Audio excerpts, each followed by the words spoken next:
Heading डालिए, क्या था, रोटेशनल मोशन डाल दिया, ठीक। तो रिजिड बॉडी क्या होता है? हाँ, पहले हेडिंग है rigid body. Rigid body, rigid body पहले जान लो क्या होता है, ठीक है ना। Rigid body is the body which is not compressible. Rigid body is the body which is not compressible, ठीक है।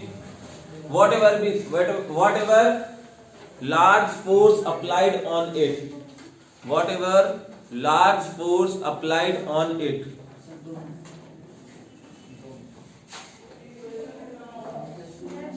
whatever large force applied on it, ये दे दोस्तों नोट्स,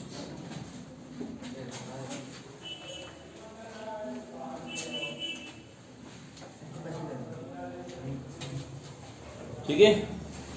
तो रिजिड बॉडी समझ में आया। जैसे अब प्रैक्टिकली क्या होता है, ऐसी कोई ऑब्जेक्ट नहीं है जो कॉम्प्रेसिबल ना हो।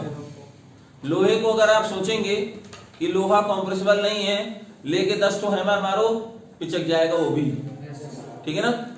तो ऐसा कोई ऑब्जेक्ट नहीं है लाइफ में प्रैक्टिकली जो क्या हो, परफेक्टली रिजिड हो, ठीक। नाम से क्लियर है, रिजिड बॉडी है ना, जो कॉम्प्रेसिबल ना हो, अपने आप से अपने शेप में रिजिड हो, ठीक है। तो ऐसी कोई ऑब्जेक्ट प्रैक्टिकली है नहीं, बट हम लोग क्या करते हैं, आइडियल केस को लेकर के ऐसा काम करते हैं। तो रिजिड बॉडी को क्या बोलते हैं, ऐसी बॉडी कितना भी आप फोर्स अप्लाई कर लीजिए, वो उसके शेप में और साइज में कोई चेंज नहीं। आ गई बात समझ, ठीक। आज अब हम लोग करने जा रहे हैं रोटेशनल मोशन करने जा रहे हैं। बहुत सारे ऐसे बच्चे हैं जिनको वो डेफिनेशन ही नहीं क्लियर है कि रोटेशनल मोशन होता क्या है। तो मैं आपको 3 तरह के मोशन बताने जा रहा हूं, translatory motion, circular motion and rotational motion, ठीक है ना। तीनों में डिफरेंस क्या है, ठीक है। तो जरा ध्यान से सुनिएगा। ट्रांसलेटरी मोशन, अभी कुछ लिखना नहीं है,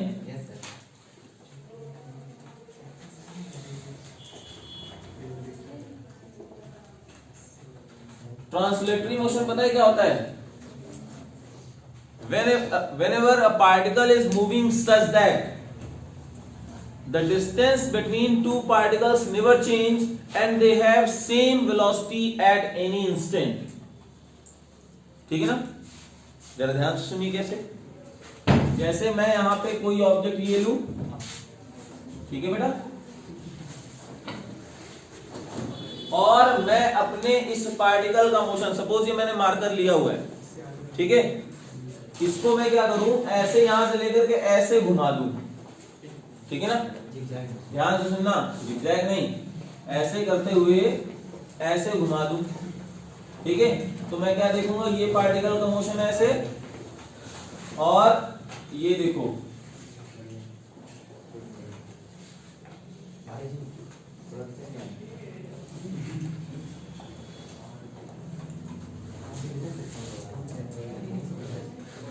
अब जरा ध्यान सुनो भाई, आवाज नहीं, देखो भाई, जितने लोग हैं सब फोन अपना स्विच ऑफ करके रखा करो यहाँ। ध्यान सुनिए, ट्रांसलेटरी मोशन में क्या लिखोगे, translatory motion is the motion whenever a particle is moving such that each particle have same velocity at every instant, जैसे and distance between them never change, ठीक है ना। उनके बीच में वो पैरेलल हमेशा चलता ही चला जाएगा। जैसे ध्यान सुनना, अगर मैं यहां से इसको ऐसे मूव करा रहा हूं, तो जिस पार्टिकल की डायरेक्शन इधर है, तो दूसरे पार्टिकल की, जितने भी पार्टिकल्स होंगे उस ऑब्जेक्ट में, सबकी डायरेक्शन नीचे ही होगी। मेरी बात समझ में आई कि नहीं है? फिर से एक बार बता दूं, translatory motion is the motion in which each particle have same direction, ठीक है ना, while moving, and distance between these two particles never change। तो ट्रांसलेटरी मोशन का फर्क समझ में आया? कोई डाउट हुआ? नहीं। ट्रांसलेटरी मोशन का मतलब ये नहीं कि केवल सीधे ही चलना हो, वो तो लीनियर मोशन हो गया। ट्रांसलेटरी मोशन का मतलब वो हो गया कि आप इसको ऐसे लेकर के गए, देखो दो पॉइंट्स के बीच की डिस्टेंस जितनी यहां है उतनी यहां है, उतनी यहां है, उतनी यहां है, हर जगह सेम है। दूसरी चीज कि अगर मेरा पार्टिकल ऐसे मूव कर रहा था तो देखो जिधर इसकी डायरेक्शन है उधर ही इसकी डायरेक्शन। अगर मान लो मैं ऐसे लेके आ रहा हूं तो इस पार्टिकल के पास जो डायरेक्शन है वही डायरेक्शन इसमें है, वही डायरेक्शन इधर है, तो हर इंस्टेंट में हर पार्टिकल की जो डायरेक्शन होगी that will be same. Translatory motion का मीनिंग समझ में आया? डेफिनेशन अभी लिखा दूंगा, ठीक। फिर आता है सर्कुलर मोशन क्या होता है, फिर आता है सर्कुलर मोशन क्या होता है। Whenever particle revolve in a circular path, then motion is said to be circular motion. जैसे मैं यहाँ पे क्या करूं, इसको लेकर के ऐसे घुमा दूं, ठीक है ना, सर्कल हो गया। जैसे देखिए मैंने यहाँ पे ये मार्कर लिया, ये ऐसे पेन था, दो पॉइंट्स थे, पॉइंट्स ए और पॉइंट बी। तो जब मैं ऐसे घुमाऊंगा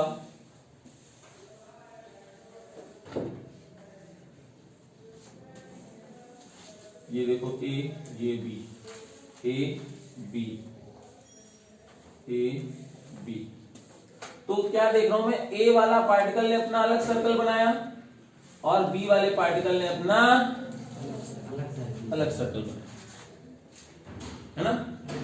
देखो ए वाले का सर्कल अलग तो उसका सेंटर ओ ए अलग हो जाएगा, नीचे वाले का सर्कल अलग तो उसका सेंटर ओ बी हो जाएगा।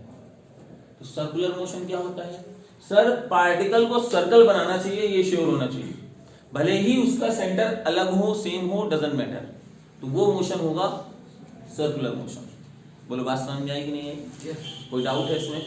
नहीं ना, ठीक है। डिस्टेंस देखो दोनों के बीच में चेंज हो रही थी, यहाँ पे हो रही थी ना, तो ये क्या हुआ, ये ट्रांसलेटरी मोशन तो नहीं हुआ। अब बोलो बात समझ में आई? ठीक। अब आता है रोटेशनल मोशन क्या होता है।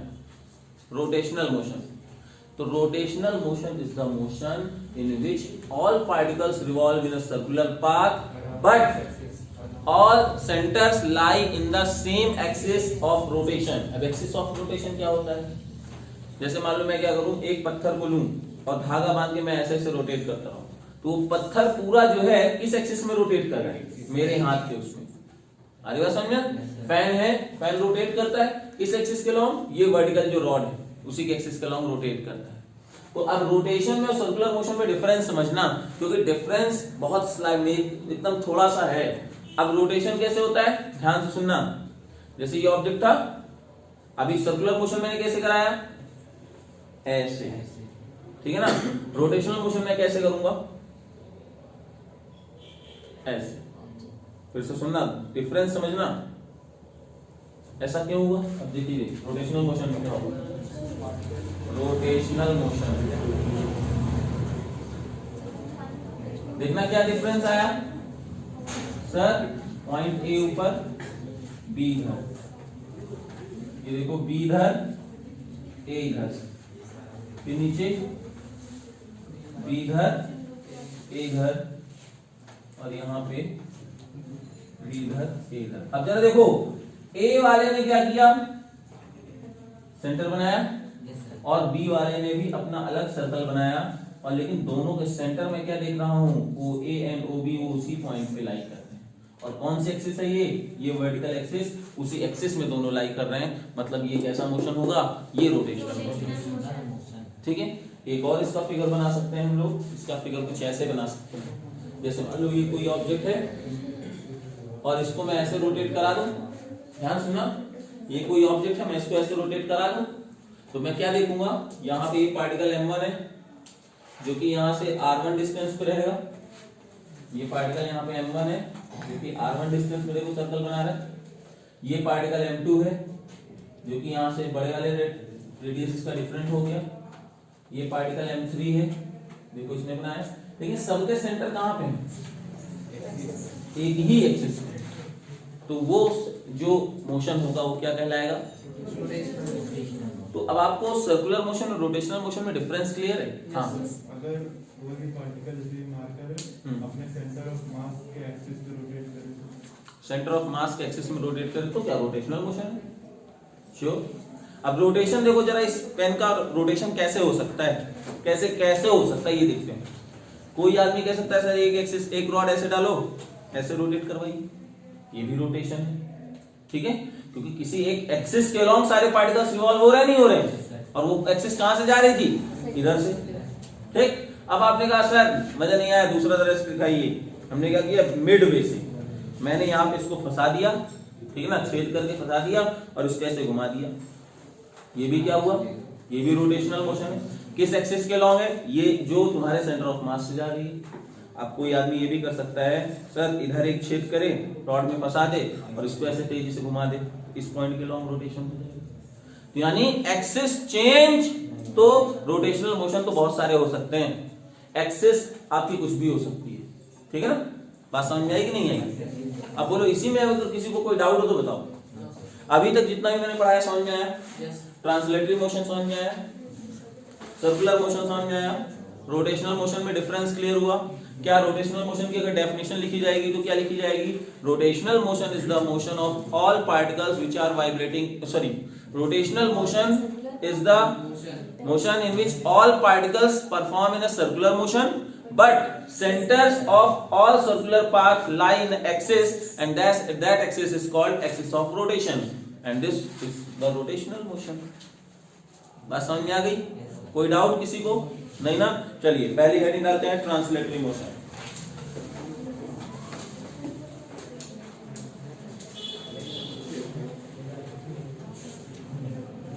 पहली हेडिंग है translatory motion.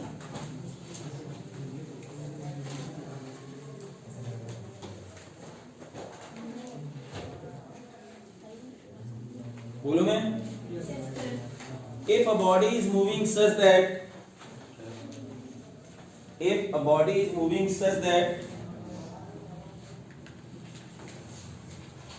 the line drawn between any two internal points,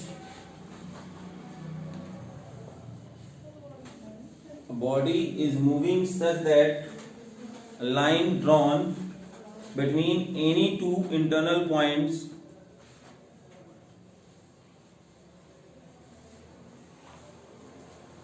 if a body is moving such that line drawn between any two internal points remains parallel to itself,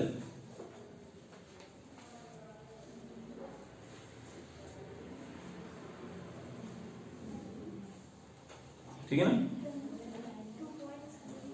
2 points remains parallel to itself, comma, the motion is said to be translation. The motion is said to be translation. Full stop. In translation, फिर से बोल दूं क्या?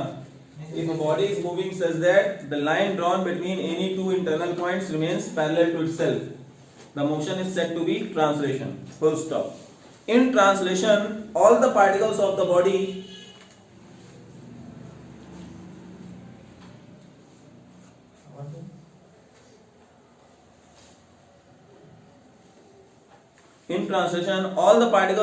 move along the parallel paths. Parallel paths.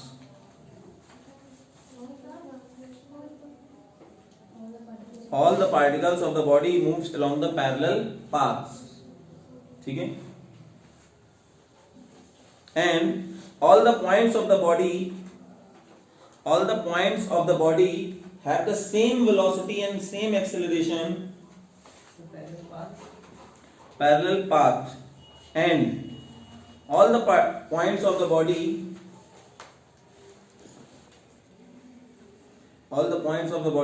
have the same velocity and same acceleration at any given instant.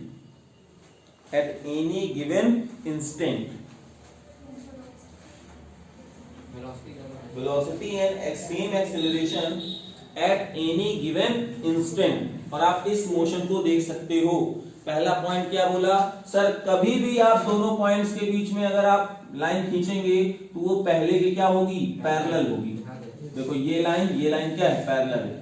ये line और ये line क्या है, पैरेलल है। ये लाइन और ये लाइन क्या है, पैरेलल है। बात समझ में आई? पहला पॉइंट क्लियर हुआ। दूसरी चीज अगर इस ऑब्जेक्ट के पास इस समय देखो वेलोसिटी यहाँ पे ये है, तो जितने भी पार्टिकल्स होंगे उन सबके पास वेलोसिटी बेटा यही है। बोलो बात समझ में आ रही? कोई डाउट है? तो ऐसा जो मोशन हुआ इसको हम लोग क्या बोलेंगे, सारे पार्टिकल्स का सेम मोशन हो रहा है, तो ये मोशन कहलाएगा ट्रांसलेटरी मोशन। फिगर आप बना सकते हो, ठीक है। अगर आपको ये टफ लग रहा है तो एक शॉर्ट वाला भी बना सकते हो, मतलब ये ऐसे बना करके कोई 3 पॉइंट्स बना देना और स्ट्रेट बना देना। ये लो, ये ए बी सी, ये देखो पहला लाइन, दूसरा लाइन, तीसरा लाइन। देखो जो भी लाइंस बनेंगी वो सब पैरेलल होंगी और सभी डायरेक्शन क्या है। बस हाँ ये ध्यान देना, ट्रांसलेशन का मतलब ये कभी मत समझ लेना कि केवल सीधे मूव हो, ठीक है। कर्वेचर भी हो सकता है लाइक दिस, कर्वेचर ऐसा भी हो सकता है, लेकिन 3 कंडीशन क्या होनी चाहिए, हर पार्टिकल की सेम वेलोसिटी एंड एक्सेलरेशन होना चाहिए, दोनों के बीच में हमेशा डिस्टेंस मेंटेन रहना चाहिए, और अगर आप वो लाइन खींचते हैं तो हमेशा वो पैरेलल लाइंस होंगी। Any doubt? ओके, ये हुआ ट्रांसलेटरी मोशन, क्लियर है।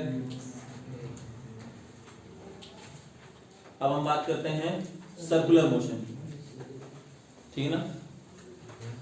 Circular motion is the motion, बोलो मैं, circular motion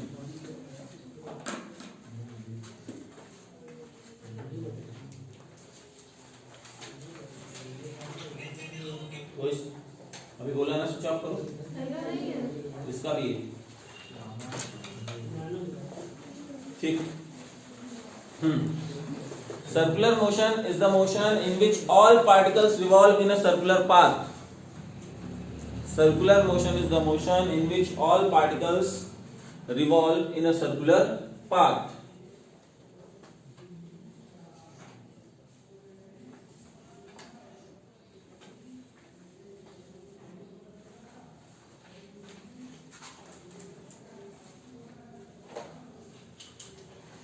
Their centers may be coincide or not.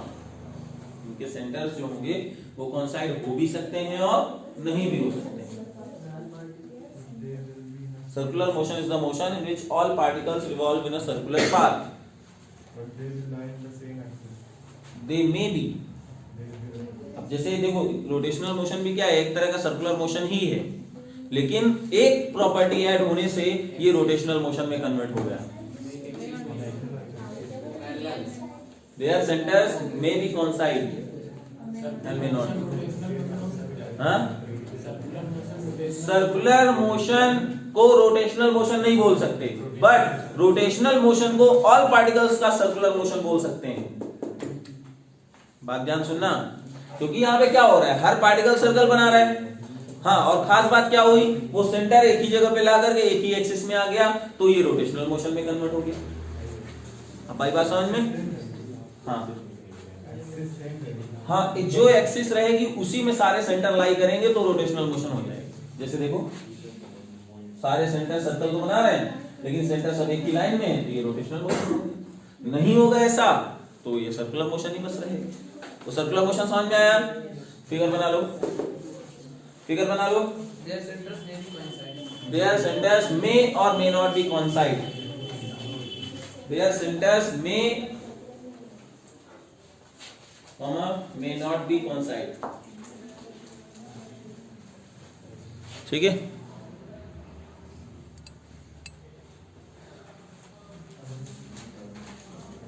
अब आता है रोटेशनल मोशन की डेफिनेशन।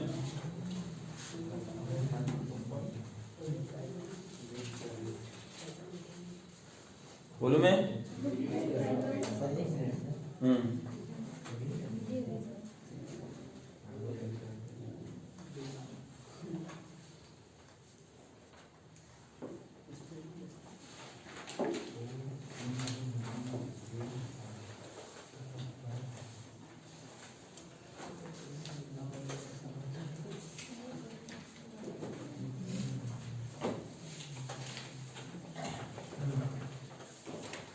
बोला जाए? ठीक। तो rotational motion is the motion in which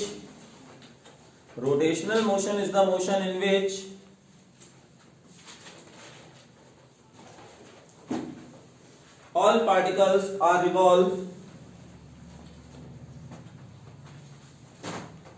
rotational motion is the motion in which all particles are revolved in a circular path.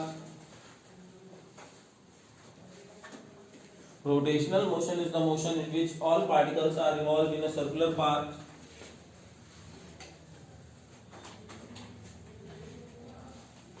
And their centers are lie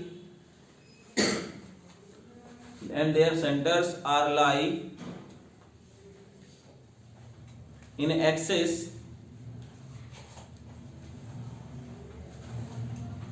this axis is called axis of rotation. This axis is called axis of rotation. ठीक है, this axis is called axis of rotation. ये दोनों figure बना लेना है,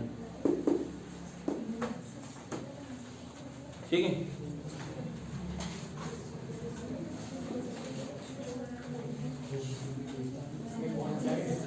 हाँ, इसमें देखो OA और OB एक ही पॉइंट में है। अगर मैं यहाँ से लाइन डालूंगा तो दोनों उसी लाइन पे जाएंगे। आधी बात समझ में? अगर यहाँ पे देखो OA और OB जो है वो एक ही पॉइंट पे है, मतलब इस सर्कल A का जो सेंटर है OA है और B का सेंटर OB है, वो दोनों उसी लाइन पे हैं, एक ही लाइन पे, इसीलिए इसको रोटेशनल बोलेंगे। देखो ना, ठीक है। अब जैसे देखो यहाँ पे क्या हो रहा है, रोटेशन में हर पार्टिकल सर्कल में रिवॉल्व कर रहा है, यानी rotational motion is the motion in which all particles are performing circular motion, है ना, सर्कुलर पाथ। लेकिन यहाँ पे सर्कुलर पाथ तो कर रहे हैं, लेकिन वहां की रोटेशन वाली कंडीशन यहाँ पे नहीं आ रही। रोटेशन की मेन कंडीशन क्या है, सभी के सेंटर्स एक ही एक्सिस पे लाई करने चाहिए। जितने पार्टिकल सर्कुलर मोशन परफॉर्म कर रहे हैं सभी के सेंटर एक ही लाइन पे आने चाहिए, और वही लाइन कहलाती है एक्सिस ऑफ रोटेशन। और ये रोटेशन, ये मतलब ये मोशन जो होगा ये कहलाएगा रोटेशनल मोशन। अब जैसे फैन है तो फैन का जैसे ये वाली पत्ती है, ये पॉइंट, वो पॉइंट, ये पॉइंट, हर पॉइंट सर्कुलर मोशन परफॉर्म कर रहा है ना, हर पॉइंट सर्कुलर मोशन परफॉर्म कर रहा है, लेकिन किस, उसका सेंटर कहां पे है, एकदम उसी रॉड में, रॉड के पास, है ना। तो ये कैसा होगा, ये रोटेशनल मोशन होगा। बात समझ में आ गई? क्लियर है? नोट कर लो।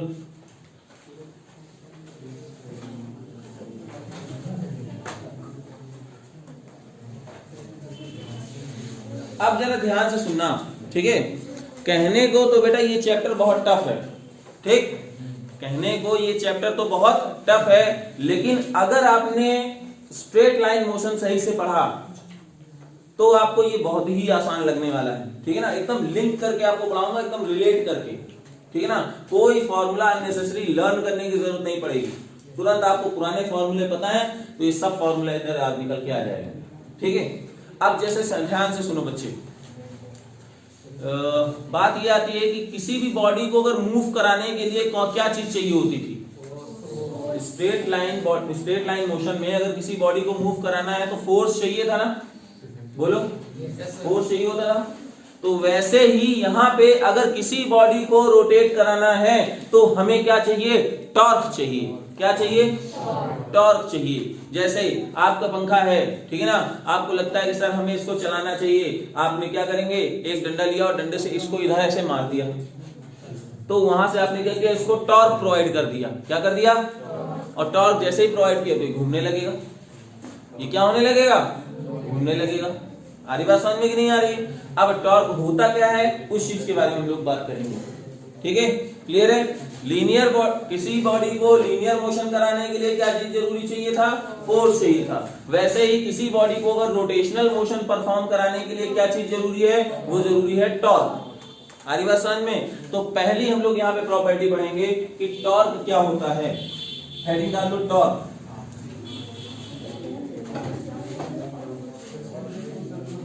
हाँ, क्या हुआ? हाँ, टॉर्क क्या होता है लिखो।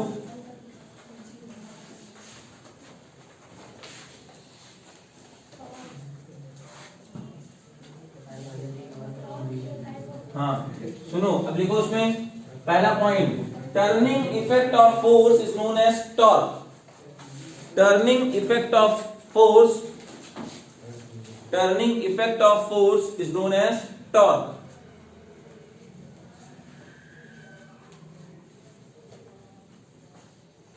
ठीक है, पहला पॉइंट हो गया। दूसरा point, mathematically it is defined as, mathematically it is defined as the product of force into perpendicular distance. Mathematically it is defined as the product of force and perpendicular distance from axis of rotation. अभी सब बताएंगे, परेशान मत हो, अभी सिर्फ product लिखो, वही लड़की। हाँ, mathematically it is represented as the product of force into perpendicular distance from axis of rotation, from axis of rotation. Mathematically it is denoted as the product of force into perpendicular distance from axis of rotation. ठीक है, 2 points हो गए। ठीक, तीसरा denoted by tau, है ना, तो ये किससे डिनोट किया जाएगा, टाउ से डिनोट किया जाएगा। फॉर्मूला लिख लेते हैं, tau is equal to force into perpendicular distance from axis of rotation, ये फॉर्मूला हुआ। अभी इसका हम आपको बताएंगे कि वेक्टर फॉर्म है, क्या है, कैसा है, सारी। तो अब अगर ये करने जाएंगे तो यूनिट क्या होगी सर, यूनिट इसकी फोर्स के लिए न्यूटन, डिस्टेंस के लिए मीटर, ठीक है। डायमेंशन क्या होगी, डायमेंशन है ml t minus 2 into L, कितना हो जाएगा, ये हो जाएगा। क्वांटिटी कैसी है, क्वांटिटी इसको हम लोग वेक्टर लिखेंगे, वेक्टर, ठीक है। आएगा समझ में, आया समझ में, वेक्टर लिखा तो सर डायरेक्शन भी होनी चाहिए, ठीक है। इसकी डायरेक्शन होती है कैसी, डायरेक्शन होती है इसकी क्लॉकवाइज या एंटी क्लॉकवाइज, क्लॉकवाइज और एंटी क्लॉकवाइज,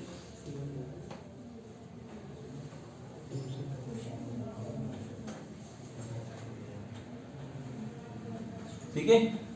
अब इसके डेरिवेशन पे आते हैं, आता है नंबर पॉइंट डेरिवेशन। ये तो बेसिक चीजें थी, और इसको हम लोग डिराइव करते हैं पूरे फॉर्मूले को, या फिर फॉर्मूला क्या आएगा, कैसे कैसे किन किन फैक्टर्स में डिनोट किया जाए, ठीक है।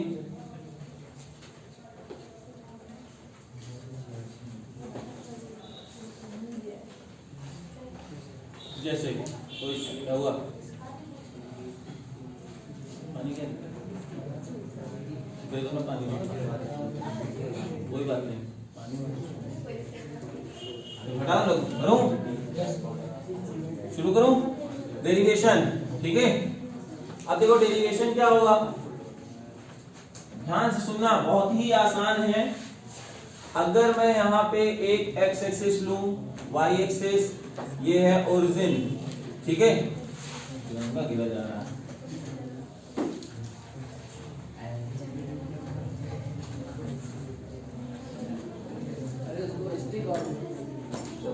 अरे तो उससे क्या होगा, चलो अब जरा ध्यान सुनना। सपोज एक मैंने ऑब्जेक्ट लिया, एक मैंने ऑब्जेक्ट लिया जिसका मास m था, ठीक है, और इसकी यहां से पोजीशन वेक्टर है r, कितनी है, और मैं इस ध्यान रहो भाई, पोजीशन वेक्टर है r, मैंने एंगल बनाया थीटा, कितना एंगल बनाया, ये देखो इसका लाइन ऑफ एक्शन ऐसे चला जा रहा है, और यहां से मैंने एक इस पे फोर्स अप्लाई कर दिया F, और F ने हॉरिजॉन्टल से जो एंगल बनाया है, F ने हॉरिजॉन्टल से जो एंगल बनाया है उसको हम लोग बोलते हैं फाई, कितना बोलते हैं, फाई। क्लियर, एनी डाउट, ठीक, फिर से सुनना। Let us consider a particle having position vector r which is making angle theta from positive x axis, ठीक है ना। Now we apply force F on the particle such that it is making angle x axis, making an angle theta phi from the positive x axis, clear है? आया समझ में? अब जरा ध्यान से सुनना, फोर्स के दो कंपोनेंट्स बनेंगे, एक तो बनेगा Fy और एक बनेगा Fx। और अगर मैं यहां पे बात करूं कि सर R को भी रिलेट कर सकते हैं ना, आप बिल्कुल कर सकते हैं। तो अगर R की बात करें तो सर ये R देखिए, ये R cos थीटा तो ये हुआ, और इसका वर्टिकल जो है ये R sin थीटा हुआ, नहीं हुआ? तो हम लोग यहाँ पे R sin थीटा लिख सकते हैं कि नहीं लिख सकते? इसमें अब कोई डाउट हो इस फिगर में तो बताओ मुझे, किसी को डाउट है? नहीं। लैंग्वेज क्या लिखेंगे मैं बता दूंगा। Let us consider a particle at point P having position vector R making an angle theta from the positive x-axis. Now we apply force on the particle F, so which is making angle phi from the positive x-axis, and this force has two component Fx and Fy. अब जरा ध्यान से सुनना बच्चे, हर force क्या करेगा? हर force यहाँ पे अपना टॉर्क देना चाहता है। अब जरा इस चीज को अगर थोड़ा यहाँ समझो, अगर सपोज यहाँ पे बेटा ये रखा है मैंने पेन या कोई भी मार्कर, ठीक है, और मैंने इसको अगर यहां पे रखा एकदम सेंटर में ऐसे रख दिया था, नहीं गिर रहा है ना? नहीं गिर रहा है। क्यों नहीं गिर रहा है? क्योंकि सर इसका जो मेन mg है वो इसी पॉइंट पे नीचे लग रहा है, और वहां पे आपने इसको रोक रखा है। अगर मैं क्या करूंगा, अगर मैं इस पॉइंट में रखता तो mg तो नीचे लग रहा है, और इस पॉइंट को एक्सिस ऑफ रोटेशन मान लिया जाएगा, फिर तो mg इंटू ये परपेंडिकुलर डिस्टेंस क्या हो जाएगी? ये इसको नीचे ले जाने के लिए, टॉर्क घुमाने के लिए, क्योंकि देखो अब ये रॉड अगर घूमे जाएगा नीचे तो एकदम ऐसे तो जाएगा नहीं, जाएगा क्या ऐसे? बोलो, ये जब मैं रॉड ऐसे छोड़ूंगा तो क्या ये सीधे ऐसे जाएगा क्या? जैसे ही मैं ऐसे छोड़ा तो देखो घूम गया, घूमा कि नहीं घूमा? घूमा मतलब रोटेशन हुआ कि नहीं हुआ? और रोटेशन हुआ है तो किसने कराया? टॉर्क ने। और टॉर्क कौन प्रोवाइड कर रहा है यहाँ पे? mg। कौन प्रोवाइड कर रहा है? क्योंकि देखिए ना, mg तो सेंटर ऑफ मास पे लगेगा, कहां पे लग रहा है? यहाँ पे लग रहा है। और जैसे ही मैंने छोड़ा तो देखो ये mg और ये इसकी परपेंडिकुलर डिस्टेंस ये रही। बात समझ में आई नहीं आई? नहीं आया क्या? आ रहा नहीं आ रहा? भाई अगर केवल mg लग, देखो ऐसे अगर छोड़ोगे तो शायद सीधे चला जाए, ऐसे आप छोड़ोगे सीधे जाएगा, रोटेशन नहीं करेगा। देखा कि नहीं देखा? है ना, रोटेशन नहीं हुआ। लेकिन अगर इसमें देखना, अगर मैं यहां पे ऐसे रख के करूंगा, बोलो रोटेट हुआ कि नहीं हुआ? रोटेट हुआ कि नहीं हुआ? तो रोटेशन हुआ यहां पे, रोटेशन हुआ। अब इतना बार चुपके नहीं उठा पाऊंगा मैं पेन। सुनिए, रोटेशन हुआ ना, रोटेशन हुआ। पहले वाले बार में रोटेशन नहीं हुआ था। क्यों नहीं हुआ था? क्योंकि सर वहां टॉर्क नहीं मिल रहा था और यहां पे टॉर्क मिल रहा था, इसकी वजह से ये रोटेट कर गया। और रोटेशन किसने प्रोवाइड कराया? mg ने। तो जब भी कोई ऑब्जेक्ट, जैसे अब दरवाजा है, आप दरवाजे को जब आप अपनी तरफ खींचते हो तो दरवाजा ऐसे टर्न होता है, रोटेट हो रहा है कि नहीं हो रहा है? बोलो रोटेशन। ऐसा तो होता नहीं खींचा तो दरवाजा पूरा तुम्हारी तरफ आ गया भाई, क्योंकि तुमने तो फोर्स लगाया ना, और जब फोर्स लगाओगे तो पूरी बॉडी को तुम्हारी तरफ आ जाना चाहिए। लेकिन वो एक्सिस ऑफ रोटेशन कौन है? वो जो तुम्हारे ज्वाइंट लगे हुए हैं, इसमें अपने थोड़ा सा ऐसे फोर्स लगाया, क्या हुआ? टर्न हो गया, रोटेशन हुआ। तो यानी ये कंफर्म है कि जहां पे भी रोटेशन हो रहा है वहां पे आपने जो भी फोर्स लगाया हुआ है उसने अपना टर्निंग इफेक्ट दिया हुआ है। आ रही बात समझ में?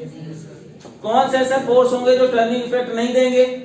ध्यान से सुनो लड़के, प्रैक्टिकल लाइफ से रिलेट करो। देखो सर, अगर उस दरवाजे को आप उसी तरफ, जिस तरफ ज्वाइंट है उसी तरफ को धक्का लगाइए, भला दरवाजा तुम्हारा रोटेट हो जाए?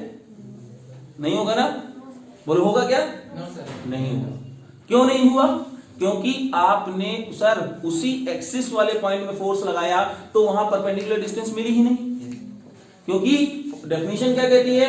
Force into perpendicular distance from axis of rotation. बात समझ में आई नहीं आई? क्लियर है कि नहीं? ठीक है ना।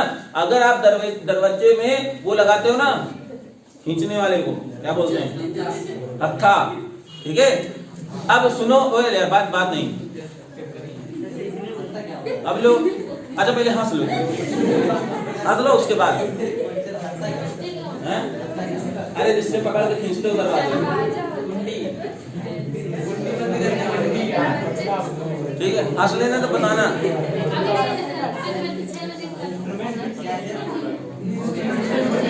अब सुनो बस, चलो देखो इधर, बस आप वो हत्था जब लगाते हो, हत्थे में आप एक उंगली फोर्स लगाया वो तुरंत दरवाजा टर्न हो गया। लेकिन अगर आप दरवाजे को उसी एक्सिस ऑफ रोटेशन की तरफ, चाहे अपनी तरफ खींचो और चाहे उसको धक्का दो, वो रोटेट होने वाला नहीं। क्यों नहीं हुआ? क्योंकि सर आपने उसी एक्सिस की डायरेक्शन में लगा दिया और आपने फोर्स क्या, जैसे मान लो यहाँ पे ये एक्सिस ऑफ रोटेशन था, ये एक्सिस ऑफ रोटेशन है, आप यहां फोर्स लगाओगे तभी तो ये ऐसे घूमेगा।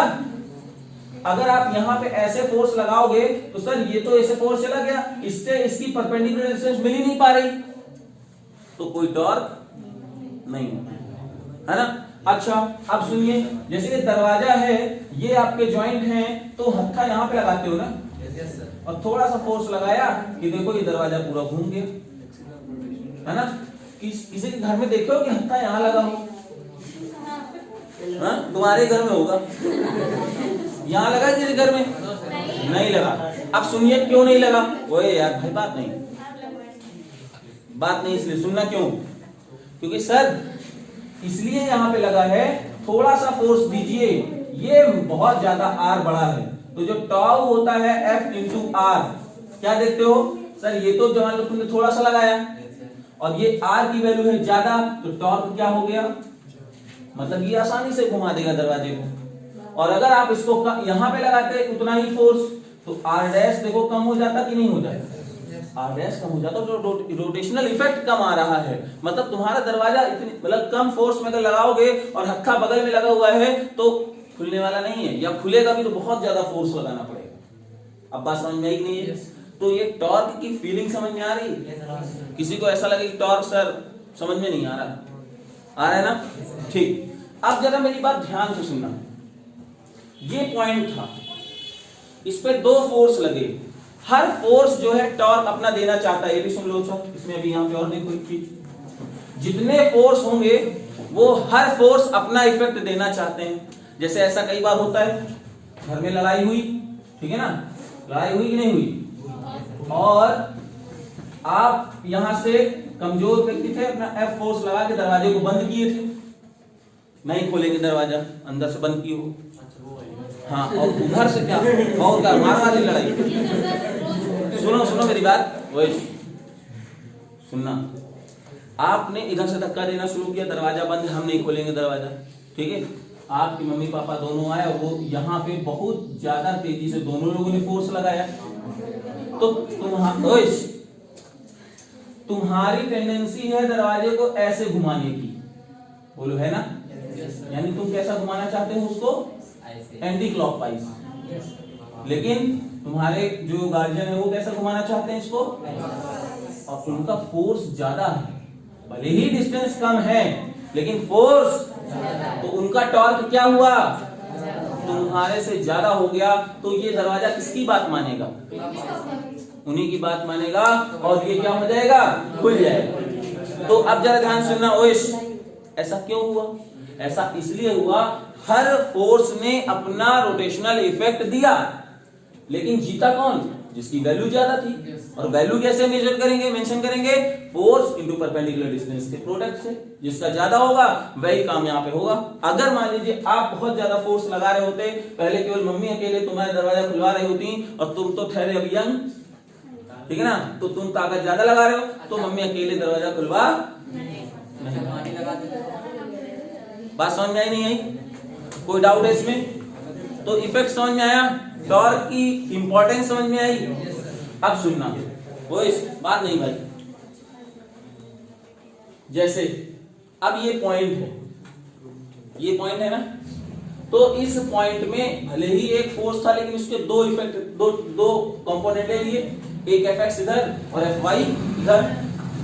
सर अगर मैं बात करूं इस पॉइंट की, वो सुन रहा, तो इस पॉइंट का जो फोर्स है वो इसी डायरेक्शन में लग रहा है ना, तो इसकी परपेंडिकुलर डिस्टेंस ये हो जाएगी कि नहीं हो जाएगी, बोलो भाई, ये फोर्स इधर लग रहा है तो इसकी जो परपेंडिकुलर डिस्टेंस होगी वो ये होगी, और ये फोर्स इधर लग रहा है तो इसकी परपेंडिकुलर डिस्टेंस ये होगी। कोई डाउट है?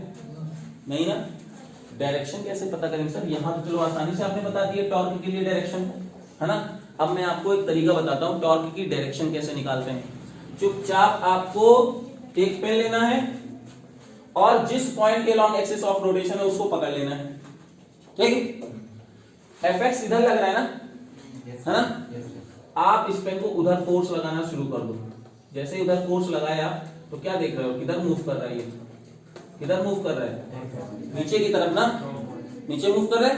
फिर से सुनना, जैसे यहाँ पे एक्सिस ऑफ रोटेशन में पकड़ा, आपने कोई फोर्स इधर दिया, ये देखो दिया, तो किधर घुमा, किधर घुमा। एफएक्स यहाँ पे जो टॉर्क प्रोवाइड करेगा, एफएक्स जो यहाँ पे टॉर्क प्रोवाइड करेगा वो कैसा है, और सुनना एफ वाई ऊपर की तरफ लग रहा है ना, जब ये लगाओगे तो किधर जा रहा है, यानी अब जरा ध्यान से सुनना लड़की, क्या देखोगे सर, यहाँ पे Fx और Fy दोनों टॉर्क दे रहे हैं, दोनों का अपना अपना इफेक्ट की डायरेक्शन क्या है, अलग अलग है। तो अगर अलग अलग है, टॉर्क कैसी क्वांटिटी मैंने बताई, वेक्टर क्वांटिटी बताई, तो इनका वेक्टर सम कर देना है, रिजल्टेंट आएगा, वो यहाँ पे डेरिवेशन होगा। तो बोलो बात समझ में आ रही नहीं आ रही? अब फिगर बना लो, पहले लैंग्वेज दिखा देता हूँ, फिर हम लोग पूरा डिराइव कर लेते हैं एक बार में। तो चलो फिगर बना लो, लैंग्वेज लिख लेंगे, डिराइव कल कर लेंगे।